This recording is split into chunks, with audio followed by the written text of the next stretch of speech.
I have a friend who relocated from the East Coast to the West Coast recently, and he and his wife and their small child, they've been trying to buy a house, and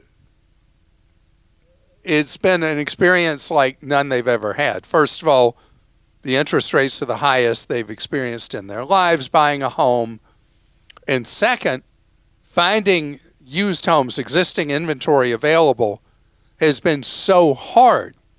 And so they got outbid on 2 houses so far. Right now they're in the mix on a 3rd home. They put in their offer. They're the backup contract for a home. We'll see what happens. And it's really crazy because the homes are expensive. They're used homes, so they come with a history. They may need work. They may have this, that, or the other. And so it continues to be so difficult because I've talked in the past about mortgage lock, that all these tens of millions of homeowners who either purchased when interest rates were really low or refied when interest rates were really low, you're really there. You're stuck in that home because if you move, you have to go from, let's say, a 2 or 3 point something percent interest rate to 7 point something percent. And at that, you're like, yeah, this house is pretty nice. I think I'll stay here. We're becoming like the British. The British buy a home, and that's it. They're there for their entire lives, and then it may stay in the family, and the next generation stays in it, and then the next generation stays in it. They don't move around like we do. And we're becoming steadily like that because of odd things in the marketplace. So as a seller, the conditions, if you do need to sell, are very favorable, especially if you have a home that you've lived in a long time, you've had nice appreciation with it, and you're able to sell it. And then whatever you do next, if you do buy something else, you buy something smaller, cheaper, that you can pay cash for, then you're not worrying about the fact that interest rates have gone crazy. But what is a buyer to do? I'm asked over and over again by people, what do I do? And I've turned my advice upside down. Okay, my entire career, going back to the mid-1980s, I have advised you to buy used homes, not new. Historically, the cost per square foot of a used home was typically as much as 30% less per square foot than a new home. Today, though, everything's all crazy. It'll get back to normal, but not for now. And new home builders have really picked up the pace of building. And so the opportunity, and a new home builder can buy down the mortgage interest rate for 1, 2, 3, 5, 10, 30 years, whatever it is they're doing to try to get a deal closed. They may not cut the official price of the house, but they'll do things like that effectively discount it.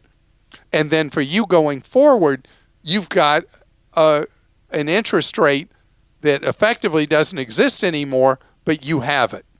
And so buying a new home is something I can't believe I'm saying. I did not hit my head. But for now, I've changed my advice and recommend that. The third thing is something that applies to about 15%, roughly, more or less, of homes in the market may have an assumable loan without the interest rate escalating, what's known as assumable non-escalating. You'll have to qualify potentially to take over that loan, and you'll have to fill the gap, probably with a second mortgage of some kind, between what you're having to pay for that home and what you're able to assume on that mortgage. But it gets you more than half a loaf. It gets you a much better rate of interest on a used home. In other words, We're not in a simple linear market. It requires real creativity on your part.